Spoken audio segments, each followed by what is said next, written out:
In the name of Allah, the most merciful, the most compassionate. The Quran tells us, indeed, Allah will not change the condition of a people until they change what is in themselves. Chapter 13, verse 11. And among the remarkable stories of history is that of a woman who rose from slavery to power, from obscurity to the throne of Egypt. Her name was Shajar al Durr, the jewel of the Ayyubid court, the woman whose courage and wisdom saved Egypt at its darkest hour. You are watching Religious Stories. Make sure to like this video, subscribe to the channel, and tell us in the comments what story you would like us to cover next. Shajar al Durr's early life remains veiled in mystery. Some say she was of Turkic origin, others that she came from Armenia or Central Asia. What is certain is that she began her life as a slave, sold into bondage. She was taken far from her homeland to the bustling courts of Egypt, where her destiny would unfold. She became part of the household of Sultan Salih Ayyub, the last great ruler of the Ayyubid dynasty in Egypt. What set Shajar al Durr apart was not only her beauty, but her intelligence, her calm composure, and her remarkable ability to advise and organize. The Sultan soon trusted her deeply, not just as a consort, but as a partner in governance. It was during this time that the shadow of the Crusades once again fell upon Egypt.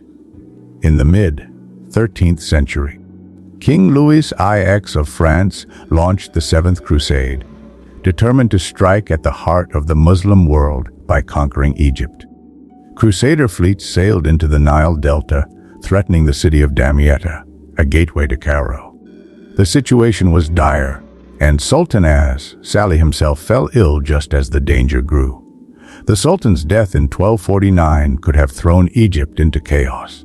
An army without a leader, a court without a ruler, and crusaders at the gates. It was the perfect recipe for disaster. But Shajar al Durr refused to let Egypt collapse. With extraordinary courage, she concealed the Sultan's death from both the army and the Crusaders. She issued orders in his name, managed correspondence, and ensured the soldiers believed their Sultan still lived and commanded them. In reality, it was Shajar al Durr who was guiding Egypt in its hour of need. She held the fragile state together until the Sultan's son, Turan Shah, could arrive. Yet even then, her influence remained strong, for the soldiers and commanders respected her wisdom and her determination. What would happen next was beyond anyone's imagination. A queen, once a slave, would stand at the forefront of Egypt's defense, leading it to one of its most decisive victories against the Crusaders. In the name of Allah, the most merciful, the most compassionate. The death of Sultan Salih Ayyub had left Egypt vulnerable. The Crusaders, led by King Louis IX of France, had already captured Damietta and were advancing deeper into the Nile Delta. Egypt seemed ready to collapse. But one woman stood firm. Shajar al Durr, once a slave, now the hidden leader of the Muslim army, was about to write her name in history. You are watching Religious Stories. Make sure to like this video, subscribe to the channel, and tell us in the comments what story you would like us to cover next. Shajar al Durr concealed her husband's death and continued to issue commands in his name.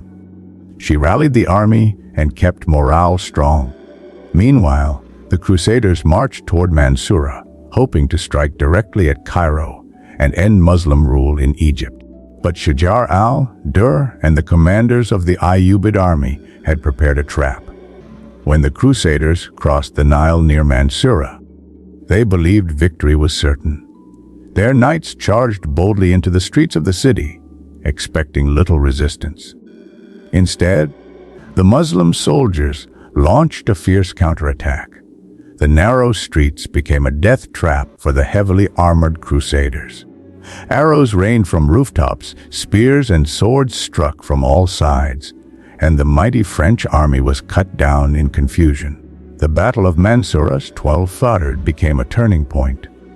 Thousands of Crusaders were slain, The survivors retreated in panic, only to be surrounded and forced into surrender. Among the captives was none other than King Louis IX of France himself. For the first time, a Crusader king had been taken prisoner by Muslim forces. The victory electrified the Muslim world. Egypt had been saved, not by a mighty sultan, but by the leadership and courage of Shajar al Durr. The soldiers and commanders, recognizing her brilliance, declared her the new ruler of Egypt. She became one of the few women in Islamic history to hold the title of Sultan, minting coins in her name and having the Friday sermon delivered in her honor. But ruling Egypt was no easy task. Shajar al Durr had defeated the Crusaders, but now she faced rivalries, jealousies, and political plots from within. The question was, could she hold on to the throne she had won with her courage? The answer lies in the next part of her story. The struggles for power, her alliance with Ayyubid, and the challenges that would ultimately shape her destiny. Shajar al Durr's triumph over the Crusaders had secured her a place in history. But victory on the battlefield was not the same as peace in the palace. Egypt was saved from foreign invaders, but now it faced inner conflict. The woman who had risen from slavery to the throne would soon find herself trapped in the deadly politics of power. You are watching Religious Stories. Make sure to like this video, subscribe to the channel, and tell us in the comments what story you would like us to cover next. At first, Shajar al Durr was celebrated as Sultan. Coins were minted in her name, and the Friday sermon praised her rule. But not everyone was willing to accept a woman on the throne. The Abbasid Caliph in Baghdad expressed his anger, saying, "If there are no men left in Egypt, then tell us, so that we may send you a man." Under pressure, Shajar al Durr agreed to share power. She married Ayyubid, a leading Mamluk commander. Outwardly, this was a compromise. Ayyubid would be Sultan, but Shajar al Durr remained the true power behind the throne. She was clever, resourceful, and still respected by the army. For years, the two ruled Egypt together, but mistrust began to poison their relationship. Ayyubid wanted to assert his independence. He began making alliances without consulting her, and even planned to marry another woman to strengthen his position. Shajar al Durr saw this as betrayal. She had given him the throne, and now he threatened to cast her aside. Determined to protect her power, Shajar al Durr plotted against Ayyubid. In 1257, Ayyubid was found dead, strangled in his bath. Suspicion immediately fell on Shajar al Durr. For a moment, it seemed she might reclaim her full authority. But the Mamluks, furious at the murder of their commander, turned against her. Shajar al Durr was seized, imprisoned, and beaten to death. Her body was cast from the walls of the citadel in Cairo, ending her life in tragedy. The woman who had once ruled Egypt with courage and brilliance was now gone, undone not by Crusaders, but by the bitter rivalries of her own court. Yet even in her downfall, her story remained unforgettable. She had led Egypt to victory when all seemed lost, captured a Crusader king, and sat upon the throne of the most powerful land in the Muslim world. Her life was short, but her legacy endured. In the final part of her story, we will reflect on that legacy. How Shajar al Durr's courage shaped the rise of the Mamluks, and what lessons her extraordinary life holds for us today. Shajar al Durr's reign was brief, her end was tragic, but her impact on history was immense. From a slave to a queen, from obscurity to the throne of Egypt, her life showed that courage and leadership are not gifts of birth, but gifts of determination and faith. You are watching Religious Stories. Make sure to like this video, subscribe to the channel, and tell us in the comments what story you would like us to cover next. Her victory at Mansurah in 1250 was more than a battle won. It was the salvation of Egypt. By defeating the Crusaders and capturing King Louis IX of France, She proved that leadership could come from unexpected places. For the Muslim world, this was a moment of pride.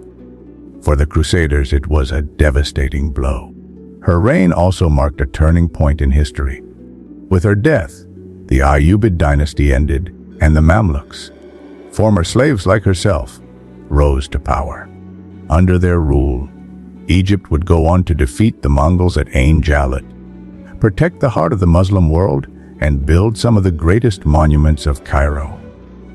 In many ways, Shajar al Durr's courage paved the way for the Mamluks' rise.